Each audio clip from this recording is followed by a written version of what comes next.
Assalamualaikum warahmatullahi wabarakatuh, Sobat Misteri Sunyi Mencekam. Untuk edisi cerita misteri kali ini berkisah tentang seseorang yang menginap di sebuah losmen di Gunung Merapi, di mana losmen ini berbentuk arsitektur kuno dan banyak kejadian-kejadian mistis di losmen ini. Apa saja yang terjadi kira-kira? Simak kisah misteri nyata selengkapnya, sebuah cerita misteri yang berjudul Losmen di Gunung Merapi. Ketika tim memutuskan untuk menginap di sebuah losmen di daerah dekat Gunung Merapi, pikiran saya menjelajah kemana-mana, bukan karena tempatnya yang cocok untuk open BO, melainkan karena bangunan lama yang jika dilihat dari luar, tampak seperti bangunan era kolonial. Dan Anda tahu, jika saat ini menyebut bangunan kolonial, ya, penuh dengan nuansa seram dan aneka peristiwa tak terduga. Untuk mengonfirmasi pikiran saya, tim meminta saya bersama sejumlah teman untuk hadir di sana. Jarak dari pusat kota sekitar 1 jam ke losmen di dekat Gunung Merapi.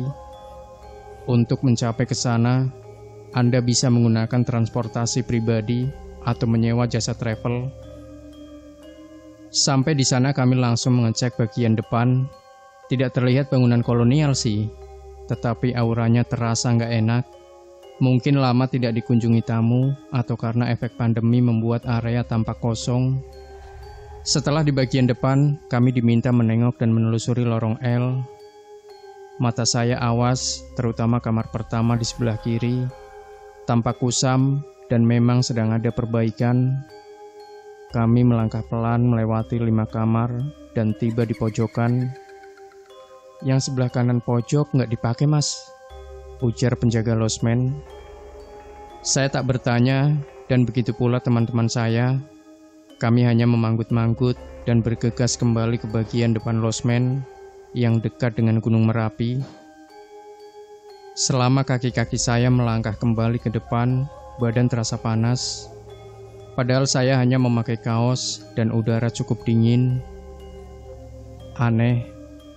Kami lanjut berbelok kiri dan menelusuri lorong 2. Di fase ini, saya tak sampai ke ujung, nggak kuat. Ada yang memaksa saya untuk balik badan sehingga saya hanya bisa menjangkau kamar kedua. Segera kembali ke depan dan seorang teman bertanya, "Gimana? Mau pilih kamar yang mana?" Saya langsung menggelengkan kepala tanpa perlu mengucap sepatah kata. Teman saya hanya tersenyum dan barangkali paham dengan maksud saya. Dan kami pun memilih untuk menginap di lokasi lain yang letaknya hanya berjarak 1 kilometer dari losmen sebelumnya, masih di dekat Gunung Merapi.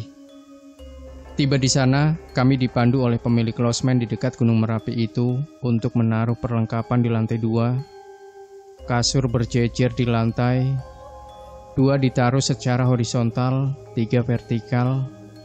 Di bagian belakang ada 3 kasur yang beralaskan dipan. Ada 2 pintu, satu sebagai pintu utama, dan satu lagi pintu yang entah kenapa dikunci. Sebelahnya ada kaca yang bisa digunakan untuk mengukur seberapa famousnya diri seseorang.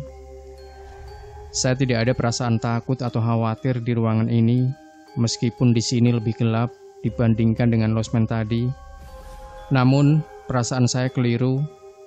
Menjelang malam kejadian aneh terjadi. 2/3 malam, seorang teman menghubungi saya yang sebenarnya hendak tidur.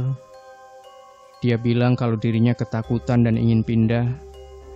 Masalahnya, tidak semudah itu. Hari sudah larut dan saya bilang sabar dan baca doa-doa baik saja. Malam berakhir dan semburat matahari mulai berpendar. Dia mengirim pesan, "Aku tengeng, nanti pindah saja. Kena biaya tambahan nggak apa-apa deh." Begitu saya turun ke losmen yang menghadap langsung ke Gunung Merapi itu, dia bercerita bahwa semacam ada yang menemani saat dirinya tidur. Dia takut dan mungkin itu penyebab dia akhirnya tengeng atau leher yang tidak bisa menoleh. Ceritanya belum selesai, teman lain menyergah obrolan kami. Dia juga mengatakan bahwa hawa di kamar sangat panas meskipun kipas angin sudah menyala di level 3. Saya memahami kekhawatiran mereka dan akhirnya memutuskan untuk menempatkannya menjadi satu kamar. Barangkali ada yang namanya rumus, ketakutan ditambah ketakutan sama dengan keberanian. Barangkali sih, ternyata tidak. Besoknya kunci kamar hilang, mereka saling menuduh satu sama lain. Hingga akhirnya saya meminta penjaga losmen yang berada di dekat Gunung Merapi untuk mengganti kunci tersebut. Tentu saja saya meminta maaf atas keteledoran mereka. Di luar dugaan, penjaga losmen di dekat Gunung Merapi itu berucap sesuatu yang agak ganjil. Sudah biasa, Mas. Makanya di tiap kamar siap sedia 2-3 kunci cadangan.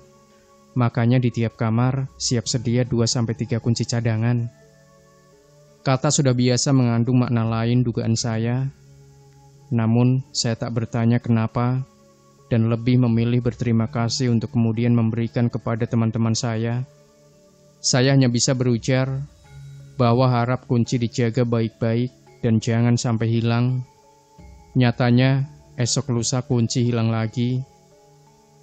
Saya geleng-geleng kepala dan lagi-lagi mereka saling berburuk sangka satu sama lain. Yang satu bilang bahwa sudah dimasukkan tas, tetapi yang satu bilang bahwa belum dimasukkan tas dan malah ditaruh di laci.